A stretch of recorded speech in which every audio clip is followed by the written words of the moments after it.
Qu'est-ce qui nous fait défaut en Afrique? On a un problème de nutrition, de nourriture. Il nous faut des bons cuisiniers. Moi, quand je suis en Afrique, je me suis aperçu que nous, les Rastas, on a une manière de cuisiner qui s'appelle Haïtal. Bon, on s'est aperçu que quand on cuisine ça en Afrique, les gens sont moins malades. On s'est aperçu que quand on fait ça, les enfants, ils sont plus éveillés, ils sont moins fatigués, Donc rien que ça, c'est la nourriture. Si toi, tu te spécialises dans la cuisine, devenir un restaurateur, demain, t'es pas là pour ouvrir un nouveau restaurant à Paris, camerounais ou ivoirien. T'es pour rentrer au pays et faire dans notre pays, on améliore les conditions culinaires de chez nous. Là, tu ne seras pas un wesh-wesh qui est là à Paris en train de faire le rap, je sais pas quoi, Nangam, Faya Babylone, et puis finalement, on est plus Babylone que tout le monde. Donc, l'objectif de nos anciens à l'époque, ils venaient ici, ils étudiaient pour rentrer au pays, pour construire une Afrique qui ne sera pas la banlieue parisienne, ou la banlieue américaine, ou la banlieue de qui que ce soit. On a le droit à notre liberté. Il y a très longtemps, il y a des gens, on est tombé sur les plus mauvais des Français. Aujourd'hui, on sait qu'on rencontre des Français qui sont positifs, qui veulent faire des choses. Quand tu vois l'effort que les gens peuvent mener quand ils le veulent, ils peuvent le faire. Mais il faut savoir qu'encore aujourd'hui, on est la risée, on est les pions. On est manipulés comme des pions. Aujourd'hui, on est en train de s'approprier l'Afrique à nos dépens. Pourquoi? Parce que pendant que vous êtes ici en train de faire les wesh-wesh avec le rap, vous n'êtes pas en train d'ouvrir des sociétés en Afrique. Les rappeurs aux États-Unis ont ouvert tellement de sociétés, de choses, qu'ils sont en train de rentrer en Afrique. Les rappeurs en France ici, ils ont gagné des millions. Tous ces imbéciles qui disent que nos présidents sont corrompus. Hein? Les jeunes chanteurs là, j'ai entendu l'autre jour un imbécile de chanteur là, hein? Qui s'appelle je ne sais pas comment là. Le gars il dit que, parce qu'il y a des gars qui disent que ouais, à Haïti, les présidents sont... j'aime pas dire les noms des gens, moi, je travaille pas pour la police, donc j'aime pas dire les noms des gens. Mais une chose est sûre, ce que je veux bien dire, c'est que Haïti, pendant un siècle, depuis qu'on a tabassé Napoléon et son armée, que tout seul l'ouverture, qui a été le précurseur de l'indépendance des pays Caraïbes, parce que on nous a emmenés, faut savoir que l'esclavage qui s'est passé aux Caraïbes, ça a été précurseur de l'esclavage qui s'est passé vis-à-vis des Juifs. Ça veut dire que nous, on nous a mis dans des bateaux, on nous a emmenés dans des pays, les Juifs, on les a mis dans des trains et on les a exterminés. C'est-à-dire qu'à l'époque, si on avait pu nous exterminer, on nous aurait exterminés. Mais les gens n'étaient pas dans cette logique. Ils avaient une autre logique. Et aujourd'hui, il serait peut-être temps que vous, les jeunes, vous sachiez dans quelle logique vous êtes. Parce que quand je vous vois habillé, vous faites la publicité pour Adidas. Je ne sais pas si Adidas embauche des jeunes comme toi. Je vous vois mettre Nike. Je ne sais pas si Nike embauche des jeunes comme toi. Je vous vois habillé dans les habits wesh-wesh. Je ne sais pas si ces gens-là vous embauchent. Il va falloir que vous réfléchissiez autrement. Vous n'êtes pas ici en France pour seulement faire de la révolution ou faire de la politique. On est ici pour apprendre des métiers. Moi, j'ai appris le métier. Cette baffe que tu vois, c'est moi qui l'ai fabriquée. Tu vois, j'ai appris quelque chose. J'ai appris des choses ici. Malgré que nous, on a été les premiers à dire Faya Babylone, à déchirer notre carte d'identité, à dire les Français. C'est quand on a voyagé. Tu as déjà été au Portugal? Tu as déjà vu la condition des Noirs au Portugal? Tu as vu la condition en ce moment? Vous connaissez la condition des Noirs en Italie? Vous avez vu ce qu'on est en train de faire là-bas? Bon. Et sachez qu'il y a un seul seulement président africain, francophone, qui a dit que les Haïtiens étaient la bienvenue au Sénégal.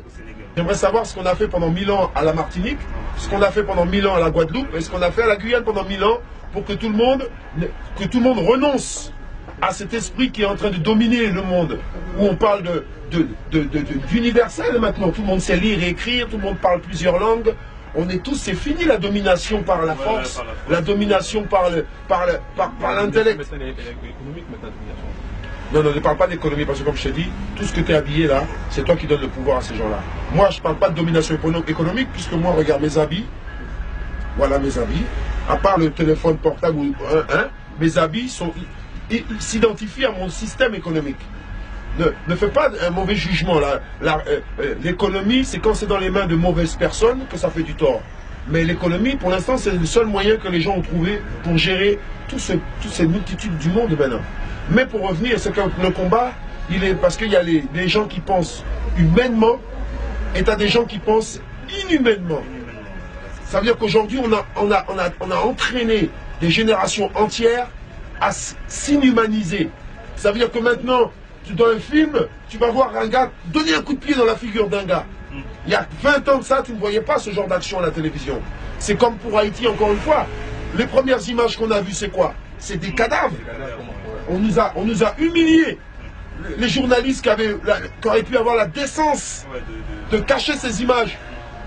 Parce que l'émotion est suffisamment forte déjà. Un tremblement de terre, les images vues du ciel montrent déjà les drames que les gens ont vécus. Hein? Si les maisons se sont écroulées, c'est parce que pendant combien de siècles on s'est arrangé qu'il n'y a rien en Haïti. Que les intellectuels en Haïti, Alors maintenant, il y a un nouveau manège qui est en train de s'organiser, c'est qu'on prend les enfants d'Haïti pour les exporter. Ça veut dire que la matière grise de Haïti est en train de quitter et va venir enrichir la France, les Hollandais, les Américains. Alors que, avant le tremblement de terre, pourquoi on s'inquiète? On ne s'inquiète pas de ces mêmes enfants. Et au lieu de dire qu'on va les adopter, on va faire de leur pays un meilleur endroit. On va combattre l'immigration clandestine, on va combattre le racisme, parce que faire venir des enfants étrangers en France comme ça, en nombre, alors il y a là, après il y a le tsunami, après il va y avoir d'autres trucs comme ça, finalement. Mais les enfants qui sont abandonnés à la DAS en France, qui s'occupent d'eux? Les clochards qui dorment dans la rue à moins 15 degrés, qui s'occupent d'eux? Pas créer quelque chose de négatif. Et en même temps, on est en train de nous confusionner avec des identités, avec des choses comme ça. Ça crée un amalgame, un terreau malsain pour l'inhumanisme. Alors qu'il faut rester humanisme. Le bien prévaudra sur le mal. Ça, c'est quelque chose qui nous a été transmis depuis les âges.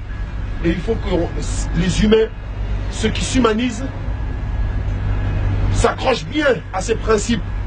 Parce qu'aujourd'hui, ça va être comment on s'habille, comment on mange. Parce que rappelez-vous qu'à une époque, les vieilles patates, les bonnes pommes de terre, on ne les achetait pas, on disait qu'elles étaient vilaines.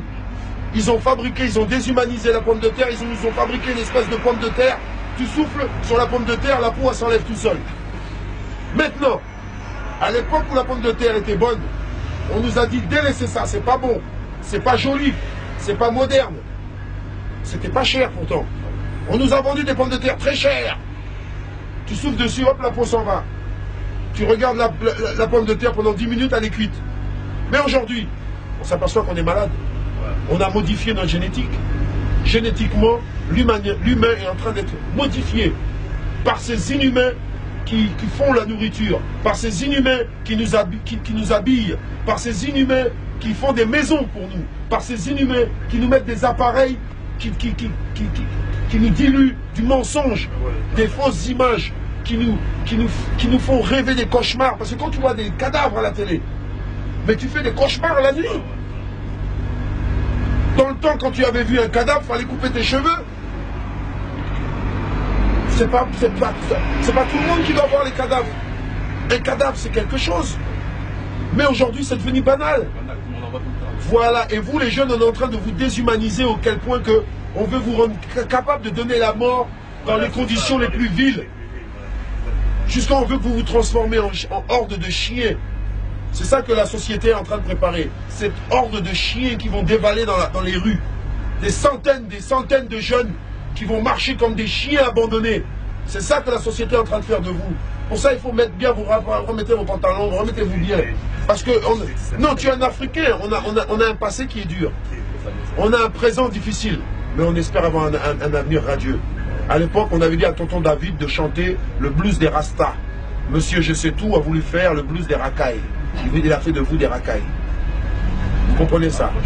Non, non, je te dis, c'est pas toi. C'est comment tout d'un coup, ton habit, ton aspect vestimentaire peut permettre à quelqu'un, un policier, de te donner un certain... de rentrer dans un moule. Dans un moule, voilà, c'est ça. Parce qu'on est dans des sociétés aujourd'hui qui sont faites sur des moules. Toi, tu n'es pas dans une société communautaire. Tu es dans une société individualiste. Bien que ils ont voulu faire la communauté européenne.